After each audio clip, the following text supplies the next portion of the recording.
Hello everyone, स्वागत है आपका हमारे यूट्यूब चैनल पर। आज हम बायोटेक्नोलॉजी का पार्ट 2 या क्लास सेकंड देखते हैं।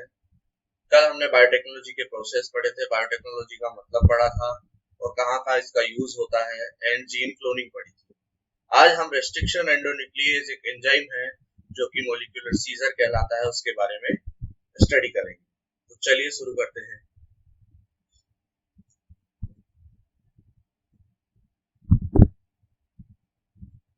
रेस्ट्रिक्शन एंडोन्यूक्लियस जो है, कल की क्लास में मैंने बताया था कि ये एक ऐसा एंजाइम है जो कि किसी भी जीन ऑफ इंटरेस्ट या फिर जो हमारा इंटरेस्ट का जीन है, जो हमें जीन चाहिए, उस जीन को कट करने के काम आता है।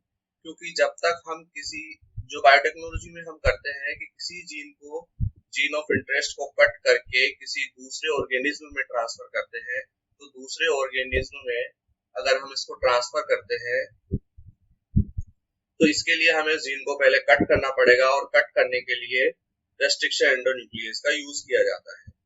ये जो एंजाइम है ये किसी स्पेसिफिक साइट से कट करता है। वो देखते हैं हम इसके फीचर जो है। इसको हम मॉलिक्यूलर सीजर या मॉलिक्यूलर नाइफ भी कहते हैं क्योंकि मॉलिक्यूल्स को कट करने के काम में आता है। Use for recognize and cleave specific DNA sequence. Actually क्या होता है कि जितने भी रेस्ट्रिक्शन एंडोन्यूक्लियस है, इनकी एक स्पेसिफिक सीक्वेंस होती है जहां पर ही ये काम करते हैं। स्पेसिफिक सीक्वेंस पर ही ये खुद काम करते हैं। स्पेसिफिक सीक्वेंस पर ये काम करते हैं जहां इसको पहचान लेते हैं। अगर वो डीएनए में कहीं पाई जाती है तो ये उसके दोनों तरफ से कट कर देते हैं। और इस स्पेसिफिक सीक्वेंस जो होती है, किसकी सीक्वेंस है ये स्पेसिफिक सीक्वेंस जो है, ये हमारी नाइट्रोजनी बेस जो है उनकी सीक्वेंस होती है। नाइट्रोजनी बेस से कोडोन बनता है और कोडोन जो है 3 नाइट्रोजनी बेस से मिलकर बना होता है। तो ये स्पेसिफिक सीक्वेंस होती है, इसको हम कहते हैं रेस्ट्रिक्शन साइट, आरएस। तो इसकी 4 से 8 न्यूक्लियोटाइड लंबी 4 से 8 न्यूक्लियोटाइड लंबी एक रेस्ट्रिक्शन साइट होती है जहां पर ये काम करता है, यह उसे पहचानता है, रिकॉग्नाइजेशन साइट होती है। रेस्ट्रिक्शन साइट जो होती है वो एक्चुअली पैलिंड्रोमिक होती है। रेस्ट्रिक्शन साइट यूजुअली पैलिंड्रोमिक होती है। पैलिंड्रोमिक का मतलब होता है, इसको चाहे हम पीछे से पढ़ें चाहे आगे से पढ़ें, दोनों तरफ से मतलब सेम होता है। फॉर एग्जांपल, मान लो ये डीएनए के 2 स्ट्रैंड है। अगर ये डीएनए के 2 स्ट्रैंड है तो इनमें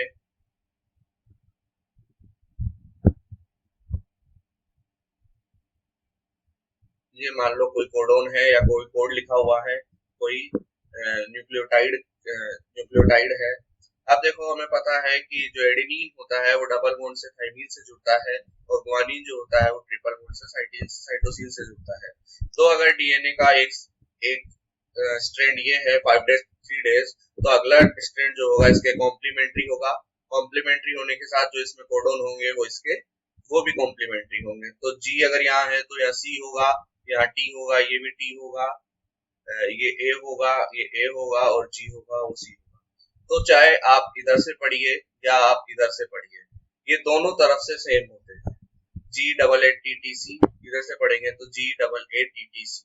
ये this is called palindromic sequence, जो दोनों तरफ से पढ़ने पर हमें सेम दिखाई दे। जैसे DNA, MADA, madam, and DNA, madam, and, ये 3 वर्ड से मिलकर बना है।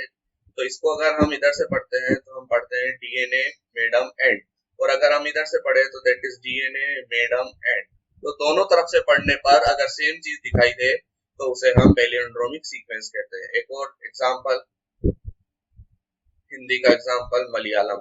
अगर मलयालम को आप इधर से पढ़ोगे तो भी सेम है, इधर से पढ़ोगे तो सेम है। तो ऐसे ही ये जो न्यूक्लियोटाइड की चेन होती है जहां पर ये काम करते हैं रेस्ट्रिक्शन एंडोन्यूक्लियस, ये स्पेसिफिक साइट होती है डीएनए के अंदर, इसको ये पहचानते हैं और ये पैलिंड्रोमिक सीक्वेंस के अंदर होती है। मतलब दोनों तरफ से पढ़ने पर सेम चीज होती है, दोनों तरफ से एक ही चीज पढ़ने पर एक ही चीज, एक ही मतलब इनका निकलता है। तो ये वहां पर काम करते हैं।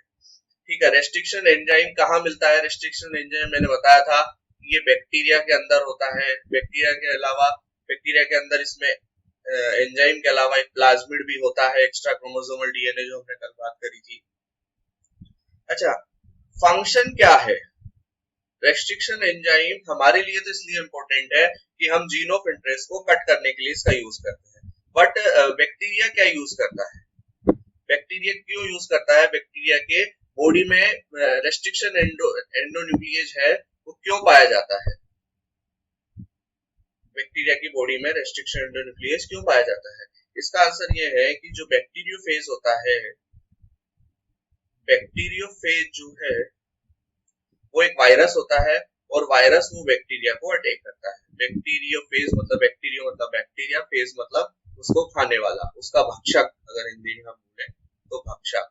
तो बैक्टीरियोफेज जो है वायरस, उससे बचने के लिए बैक्टीरिया के अंदर रेस्ट्रिक्शन एंडोन्यूक्लियस पाया जाता है। वो इस वायरस के डीएनए या आरएनए को जगह जगह से कट कर देता है और इसको काम नहीं करने देता है। तो बैक्टीरियोफेज से बचने के लिए इसके अंदर रेस्ट्रिक्शन एंडोन्यूक्लियस पाया जाता है। अब इस रेस्ट्रिक्शन एंडोन्यूक्लियस की एक खास बात और ये है कि ये जो है अगर बैक्टीरिया की सेल के अंदर है तो ये बैक्टीरिया के डीएनए वायरस या डीएनए या आरएनए या उसके जो जेनेटिक मटेरियल है उसको इफेक्ट क्यों नहीं करता? क्योंकि अगर रेस्ट्रिक्शन एंडोन्यूक्लियस पाया जा रहा है तो वो खुद बैक्टीरिया के डीएनए को भी तो काट सकता है, क्योंकि ये तो मॉलिक्यूलर सीजर है। नहीं काटता, क्योंकि बैक्टीरिया का डीएनए जो है एक मिथाइलेशन प्रोसेस होती है, मिथाइलेशन प्रोसेस। तो मिथाइलेशन प्रोसेस के अंदर एक मिथाइल ग्रुप जुड़ जाता है, मिथाइल ग्रुप अटैच हो जाता है बैक्टीरिया के डीएनए के अंदर। तो मिथाइल ग्रुप अटैच हो जाने से ये रेस्ट्रिक्शन एंडोन्यूक्लियस वहां काम नहीं करता है। तो मिथाइलेशन प्रोसेस के द्वारा बैक्टीरिया अपने जीनोम को, अपने डीएनए को बचाए रखता है रेस्ट्रिक्शन एंडोन्यूक्लियस से। और जब कोई वायरस बैक्टीरियोफेज का डीएनए आरएनए आएगा तो वो उसे जगह जगह से कट कर देगा। जो फर्स्ट रेस्ट्रिक्शन एंडोन्यूक्लियस था वो हिंड सेकंड था। हिंड सेकंड जो रेस्ट्रिक्शन एंडोन्यूक्लियस का नाम है, ये एक एंजाइम है। Hind second first restriction endonuclease था। और इसकी रिकॉग्निशन साइट कौन सी होती है, कहां पर ये काम करता है? डीएनए में एक स्पेसिफिक सीक्वेंस होती है 6 बेस पेयर की, वहां पर ये काम करता है। तो 6 बेस पेयर से बनी हुई एक स्पेसिफिक सीक्वेंस होगी, वहां पर ये हिंड सेकंड जो है ये काम करेगा। ठीक है, इस तरीके से हमने क्या करा कि 900 रेस्ट्रिक्शन एंजाइम अलग कर लिए लगभग 230 स्ट्रेन ऑफ बैक्टीरिया से। ये हिंड सेकंड है, इको R1 है, ठीक है, हीमोफिलस इन्फ्लुएंजा से भी जो करा है। तो इस तरीके से हमने 900 रेस्ट्रिक्शन एंजाइम को अलग कर लिया 230 स्ट्रेन से। और एक खास बात ये है कि ये 900 रेस्ट्रिक्शन एंजाइम जो है ये सबकी अलग अलग स्पेसिफिक साइट है, सबकी अलग अलग, सब अपने अलग अलग जगह से डीएनए को कट करते हैं, डीएनए में अलग अलग सीक्वेंस से उसको कट करते हैं। तो ये बहुत इंपॉर्टेंट हो जाता है हमारे लिए और बहुत हेल्पफुल होता है बायोटेक में। ठीक है, अब अगर हम देखें कि ये हिंड सेकंड है, कुछ जो बैक्टीरिया के नाम होते हैं वो रेस्ट्रिक्शन एंडोन्यूक्लियस है, उसका नाम इको R1 है। तो ये इसका नोमेनक्लेचर कैसे किया गया, इसका नामकरण कैसे किया गया, इसका नाम कैसे रखा गया? तो इसमें टोटल देखो 1 2 3 4 5 वर्ड होते हैं, या 4 वर्ड और एक नंबर होता है। ठीक है, तो इसका मतलब क्या होता है? जो फर्स्ट वर्ड होता है वो इसके बैक्टीरियल के जीनस से लिया हुआ होता है। ठीक है, बैक्टीरियल के जीनस से लिया होता है। जैसे फॉर एग्जांपल देखो, ये जो इको R1 हम रेस्ट्रिक्शन एंजाइम की बात कर रहे हैं, दैट इज रेस्ट्रिक्शन एंजाइम, ये एस्चेरिचिया कोलाई, एस्चेरिचिया कोलाई नामक बैक्टीरिया से लिया गया है। तो एस्चेरिचिया कोलाई का जो जीनस है, जीनस फर्स्ट वर्ड होता है, फर्स्ट जो नाम का जो पहला वर्ड है वो इसका जीनस होता है। तो जीनस का हमने ई ले लिया। जो सेकंड और थर्ड वर्ड जो होता है वो इसके स्पीसीज के वर्ड होते हैं, तो स्पीसीज का हमने सीओ ले लिया। ठीक है, और जो हमारा थर्ड होता है, थर्ड और फोर्थ हो गए, सॉरी फर्स्ट हो गया, सेकंड हो गया, थर्ड हो गया। जो फोर्थ होता है ये इसके स्ट्रेन का नाम होता है, ये इसके स्ट्रेन को दिखाता है। आर स्ट्रेन इस डीएनए का था, और रोमन नंबर जो है वो दिखाते हैं कि ये कौन से ऑर्डर में आइसोलेट किया गया है। तो इस तरीके से एक एंजाइम का पूरा नाम रखा गया है इको R1, फर्स्ट लेटर उसके जीनस से लिया गया है, सेकंड थर्ड उसके स्पीसीज से लिया गया है, तीसरा उसके स्ट्रेन से लिया गया है, और चौथा जो रोमन नंबर है वो उसकी ऑर्डर को बताता है, उसको जो हमने आइसोलेट करा है तो वो कौन से नंबर पर उसको आइसोलेट किया है वो नंबर हमें बताता है। तो ऐसे ही जो ये हिंड सेकंड है ये हीमोफिलस इन्फ्लुएंजा से लिया गया है। हिंड सेकंड जो है दैट इज हीमोफिलस इन्फ्लुएंजा से लिया गया है।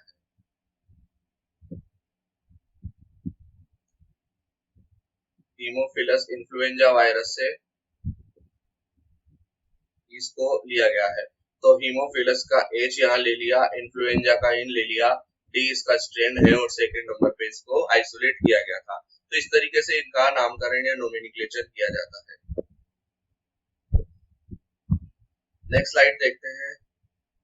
अच्छा, अब मोड ऑफ कटिंग के आधार पर जो है कि रेस्ट्रिक्शन एंडोन्यूक्लियस कैसे काटता है, ये दो टाइप के होते हैं restriction endonuclease mode of cutting के आधार पर। फर्स्ट स्टिकी एंड बनाते हैं और सेकंड ब्लंट एंड बनाते हैं। देखो, अगर रेस्ट्रिक्शन एंजाइम कहीं से कट करेगा तो ये दो तरीके से कट सकता है। एक तो स्टिकी एंड बना सकता है, मतलब चिपचिपा एंड होता है, इसको हम फ्री एंड भी कहते हैं।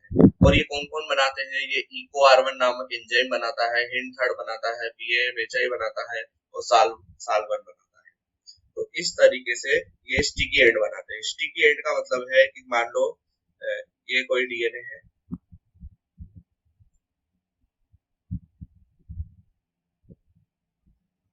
ये कोई फॉरेन DNA है, यहाँ से हमें जीन ऑफ इंटरेस्ट चाहिए। ये मान लो इसका यहाँ पर ये जीन जो था ये काम का था, हमने इसको कट करा, रेस्ट्रिक्शन एंडोन्यूक्लियस डाला। रेस्ट्रिक्शन एंडोन्यूक्लियस डाला हमने इको R1 नामक रेस्ट्रिक्शन एंडोन्यूक्लियस डाला। तो ये स्पेसिफिक सीक्वेंस जहां इसको GAATC मिल जाएगा, ये वहां से कट कर देगा। तो इसने क्या करा, ऊपर से G को छोड़ा और इसके आगे से कट कर दिया, जहां से ये डबल सपोर्ट है, और नीचे से भी जो था यहाँ भी G था तो इसको G को छोड़ा और यहाँ से कट कर दिया। तो इस तरीके से जब इसने कट करा तो इस तरीके का एक स्टिकी एंड बन गया। कुछ पार्ट यहाँ ये रह गया और कुछ ये यहाँ ये रह गया। तो इस तरीके से ये जो एंड बनता है ये स्टिकी एंड कहलाता है। और कुछ क्या होते हैं जो ब्लंट एंड बनाते हैं, ये नॉन स्टिकी एंड भी कहलाते हैं। इन एंजाइम्स के नाम है SMA first, eco R5HAE third. तो ये क्या होते हैं, ये बिल्कुल सेंटर से कट करते हैं, किसी भी सीक्वेंस को सेंटर से कट करते हैं। माना कि SMA फर्स्ट जो है सेरिटिया मार्सेंस जो है, इसने जो ये जो एंजाइम है ये कैसे काम कर रहा है, इधर देखिए, ये CCCGGG इस स्पेसिफिक सीक्वेंस पर कट करता है। तो इसने क्या करा, बिल्कुल 3 इधर और 3 इधर छोड़े, 3 इधर छोड़े और दोनों तरफ से इसको कट कर दिया। कट करने पर बिल्कुल इक्वल साइज के हमें पार्ट मिलते हैं, तो इसको ब्लंट एंड कहते हैं। और अगर अनइक्वल साइज के मिलते हैं तो स्टिकी एंड कहलाते हैं। तो इस तरीके से मोड ऑफ कटिंग के आधार पर ये दो टाइप के होते हैं। अब एक बार हम देखते हैं कि रेस्ट्रिक्शन एंडोन्यूक्लियस जो है ये कैसे काम करता है। मान लो ये कोई वेक्टर DNA है। वेक्टर DNA क्या होता है, वेक्टर DNA मतलब जो DNA को जो हमारे जीन ऑफ इंटरेस्ट को लेकर जाएगा। तो जीन ऑफ इंटरेस्ट को अगर लेकर जाएगा तो हमें पहले जीन ऑफ इंटरेस्ट को अलग करना पड़ेगा और उसको वेक्टर DNA के साथ जोड़ना पड़ेगा। तो इसके लिए हमें दोनों में सेम टाइप का रेस्ट्रिक्शन एंडोन्यूक्लियस डालना पड़ेगा, क्योंकि अगर हम अलग अलग रेस्ट्रिक्शन एंडोन्यूक्लियस डाल देंगे तो इस DNA को वो कहीं और से कट कर देगा और इसको कहीं और से कट कर देगा और दोनों फिर आपस में अटैच नहीं हो पाएंगे। तो इसके लिए हमें रेस्ट्रिक्शन एंडोन्यूक्लियस है वो सेम डालने पड़ेंगे। तो हमने एक रेस्ट्रिक्शन एंडोन्यूक्लियस वेक्टर DNA के अंदर डाला, उसने इस सीक्वेंस को पढ़ते ही इसको यहाँ से कट कर दिया। दूसरा हमने फॉरेन DNA के अंदर डाला जिसमें हमें वो जिसका हमें जीन ट्रांसफर करना है। ठीक है, तो इन दोनों को हमने रेस्ट्रिक्शन एंडोन्यूक्लियस से डाइजेस्ट करवाया। और रेस्ट्रिक्शन एंडोन्यूक्लियस कौन सा यूज करा है, यहाँ इको R1 यूज करा है, एस्चेरिचिया कोलाई से जो हमें मिला था। इसने इसको यहाँ से स्टिकी एंड के रूप में कट कर दिया और फिर इसको हमने DNA लाइगेज के द्वारा जोड़ दिया। DNA लाइगेज एक एंजाइम होता है, मोलिक्यूलर गम कहलाता है, मोलिक्यूलर ग्लू कहलाता है। मोलिक्यूलर ग्लू जो है वो डीएनए लाइगेज कहलाता है, क्योंकि ये जोड़ने का काम करता है। मोलिकुलर सीजर जो है, मोलिकुलर सीजर हमारी रेस्ट्रिक्शन एंडोन्यूक्लियस कहलाता है और मोलिकुलर गम डीएनए लाइगेज कहलाता है। तो डीएनए लाइगेज का काम उसको जोड़ने का होता है। इस तरीके से डीएनए लाइगेज दोनों एंड्स को जोड़ देता है और जो हमारा फाइनल बनता है DNA, that is recombinant DNA. ये हमारा आरडीएनए बन गया है और ये आरडीएनए टेक्नोलॉजी, ठीक है। तो इस तरीके से हमारा रेस्ट्रिक्शन रिकॉम्बिनेंट डीएनए का फॉर्मेशन हो गया है। अब रेस्ट्रिक्शन एंजाइम के अलावा और भी कई सारे एंजाइम्स होते हैं जो कि यहाँ बायोटेक में काम में लिए जाते हैं। First one is synthesising enzyme. Synthesising enzyme का नाम से हमें पता चल रहा है कि ये कुछ सिंथेसाइज करेगा। ये क्या सिंथेसाइज करता है? ये नए डीएनए के स्ट्रैंड्स बनाता है, नए स्ट्रैंड्स बनाता है। मान लो डीएनए को अगर रेप्लिकेट होना है तो रेप्लिकेट, देखो डीएनए कुछ इस तरीके से होता है,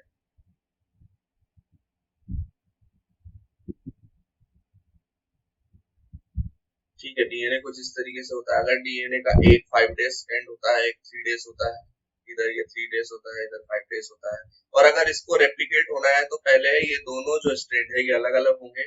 अलग अलग होने के बाद ये कुछ इस तरीके की हो जाएंगे और फिर यहाँ से एक नया स्ट्रैंड बनना शुरू होगा और यहाँ से एक नया स्ट्रैंड बनना शुरू होगा और फिर ये दोनों आपस में जुड़ जाएंगे। तो ये एक डीएनए से 2 डीएनए बन जाता है। That process called as replication of DNA. तो ये रेप्लिकेशन कहलाता है डीएनए का, ठीक है। तो सिंथेसाइजिंग एंजाइम जो है ये नया स्ट्रैंड बनाने का काम करता है। ये भी दो टाइप के होते हैं, एक रिवर्स ट्रांसक्रिप्टेज होता है और एक डीएनए पॉलीमरेज होता है। रिवर्स ट्रांसक्रिप्टेज जो एंजाइम होता है ये जो है डीएनए का स्ट्रैंड बनाता है आरएनए टेम्पलेट से। मान लो कोई आरएनए का टेम्पलेट है, उस पे सीक्वेंस है ए जी टी ए, मान लो इस तरीके की। तो ये हम रिवर्स ट्रांसक्रिप्टेज एंजाइम को छोड़ेंगे तो यहाँ इसके कॉम्प्लीमेंट्री ये दूसरा स्ट्रैंड बना देगा इस तरीके से। तो ये इस तरीके से दूसरा एक स्ट्रैंड बना देगा और ये किससे बनाएगा? आरएनए से बनाता है। ये आरएनए से डीएनए का स्ट्रैंड बनाता है, जबकि जो पॉलीमरेज होता है वो डीएनए से डीएनए का स्ट्रैंड बनाता है, जो कि अभी हमने यहाँ बनाया था। ये डीएनए से डीएनए के दोनों स्ट्रैंड थे और दोनों स्ट्रैंड से हमने इसका स्ट्रैंड बना लिया। इस तरीके से ये दोनों सिंथेसाइज करते हैं डीएनए स्ट्रैंड्स को। अगला जो एंजाइम आता है जॉइनिंग एंजाइम, जो भी हमने पढ़ा था, लाइगेज नाम का एंजाइम है। लाइगेज जो है इसको हम जोड़ने के लिए काम करते हैं। किसी भी अगर डीएनए की प्रूफ रीडिंग भी हो रही है, कहीं से कटना है, पिटना है, उसको वापस जोड़ना है, तो जोड़ने का काम हम डीएनए लाइगेज से करेंगे। इस सीरीज कोलाई से भी इसको अलग किया गया है। तो इस तरीके से ये डीएनए लाइगेज मॉलिक्यूलर ग्लू का काम करता है। आज की क्लास में इतना ही। आज हमने रेस्ट्रिक्शन एंडोन्यूक्लियस पढ़ा। नेक्स्ट क्लास में हम वेक्टर्स पढ़ेंगे, ठीक है। इस तरीके से हम बायोटेक में एक एक करके पूरा सिलेबस कंप्लीट करेंगे। इसके बाद हमें बेनिफिशियल और हार्मफुल माइक्रो ऑर्गेनिज्म भी पढ़ने हैं, जो कि एफसीआई के लिए जरूरी है। तो अगर क्लास अच्छी लगे तो लाइक कीजिए, शेयर कीजिए और सब्सक्राइब का बटन प्रेस कीजिए। Thank you.